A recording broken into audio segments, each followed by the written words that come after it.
Υποφέρει ο κόσμος, δεν είναι. Μέχρι τώρα στα μπακάλικα και στα λοιπά υπήρχαν σχέδια, στα φαρμακεία δεν υπήρχαν. Τώρα υπάρχουν. Και στα φαρμακεία μέχρι και ασπιρίνες είχαμε κάνει θέμα, αλλά τώρα έχει γενικευτεί. Τα τευτέρια πια έχουν. Και ξέρεις, οι φαρμακοποιοί τους κατηγορούν πολύ. Παίζουν και ένα κοινωνικό ρόλο μεγάλο. Στη γειτονιά που έχουν δεθεί με τις παππούδες, με τις γιαγιάδες. Τους παίρνουν την πίεση, τους κάνουν τις ενέσεις. Πηγαίνει ο άλλος και λέει: σε παρακαλώ, παιδάκι μου, έχω αυτό. Δεν είναι. Καθόλου. Μισή γιατροί είναι οι φαρμακοποιοί. Ακριβώς. Λοιπόν, της Αμαλίας θέμα της Κολονέλη. Δυστυχώς έχουμε επιστρέψει στην παλιά εκείνη εποχή που δεν νομίζω ότι θέλουμε πολύ να θυμόμαστε, με τα μπακαλοτεύτερα όπου οι ασθενείς δανείζονται φάρμακα, σημειώνουμε συμμετοχές, φάρμακα που τα αγοράζουν στην πραγματική τους αξία και εμείς περιμένουμε όποτε και εκείνοι διευκολυνθούν να μας φέρουν ένα μέρος του ποσού ή ολόκληρο για να μπορέσουν να εξυπηρετηθούν. Πολύ στενάχωρα. Δεν πληρώνει τις συμμετοχές, λέει θα στα φέρω αύριο ή θα τα φέρω όταν θα πληρωθώ από τη δουλειά του ή από τη σύνταξή του.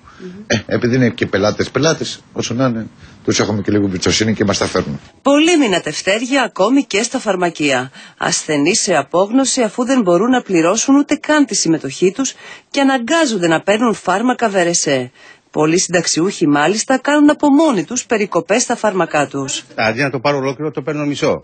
Δηλαδή που κατατήσαμε, τα έχουμε πληρώσει, είναι ολοκληρωμένα, 41 χρόνια που δούλεψα, και αναγκάζομαι να κόψω στη μέση το φάρμακο γιατί δεν μου φτάνει να το πάρω ολόκληρο. Καταλάβατε. Γιατί η ασθενεία, γιατί η φάρμακα. Έχω ζάχαρο και το ζάχαρο δεν ασιεύεται. Με 500 ευρώ σύνταξη, 200 ευρώ ενίκιο, τα δανεικά φάρμακα είναι μονόδρομος για την κυρία Σοφία από τον Πειραιά, που για μία ακόμη φορά θα γράψει το φάρμακο για την υπέρταση που κοστίζει 21 και 50 ευρώ. Δανεικά τα παίρνετε. Μπορώ να τα πληρώσω.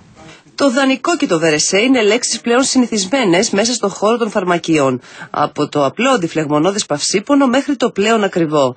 Η κυρία Καλέργη μάλιστα έχει σε μόνιμη βάση ένα παυσίπονο ανοιχτό για να δίνει χάπια σε πελάτες που δεν έχουν ούτε 2 ευρώ. Αυτό είναι ένα παυσίπονο όπου κατά κόρον έτσι το προτιμούν ο κόσμος για διάφορους πόνους, παθήσεις. Τελευταίο καιρό μου το ζητούν να τους δώσω χάπι-χάπι. Ή μια καρτέλα ή ό,τι μπορώ για να έχω κάποιο ανοιχτό, γιατί άλλος προφασίζει ότι έχει ξεχάσει το πορτοφόλι του, άλλος πραγματικά γιατί δεν μπορεί να το αγοράσει. Και τι να κάνω, αναγκάζομαι. Μιλάμε τώρα γιατί κόστος κάνει αυτό το φάρμακο. 2 και 10, αν θυμάμαι καλά. Εδώ, ας πούμε, υπάρχει ένα πακετάκι με αποδείξεις οι οποίες είναι αρκετών μηνών και έρχονται οι πελάτες, δεν μπορούν να τα πληρώσουν και κάποια στιγμή θα μου φέρουν ένα ποσό, θα το σβήσουμε. Και θα συνεχίσει αυτό μέχρι να λήξει τελικά. Το χρέος ντεπών, ποστάν και αυτά, βαφές μαλλιών θα τύχει να πάρουν, κάποιες κυρίες, βιταμίνες,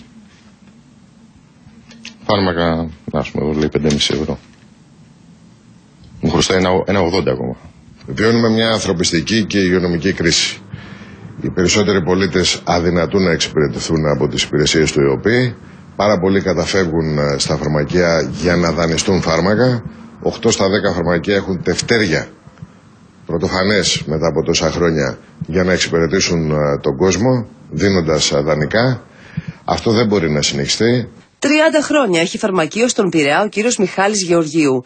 Αυτό που συμβαίνει, μας λέει, με τα τευτέρια τα 2 τελευταία χρόνια δεν το φανταζόταν ούτε στους χειρότερους εφιάλτες του. Υπάρχει ένα τετράδιο που γράφει αυτοί που χρωστάνε.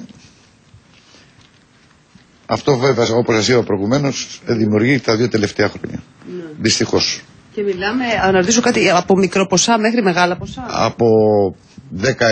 Από 10 ευρώ και μέχρι αρκετά ψηλά. Τις περισσότερες φορές αναγκάζομαι και ζητάω στο φαρμακοποιό να τα γράψει ένα χαρτί και όταν έρθει η ώρα να μαζέψουμε τα χρήματα, ερχόμαστε εδώ πέρα και τα πληρώνουμε.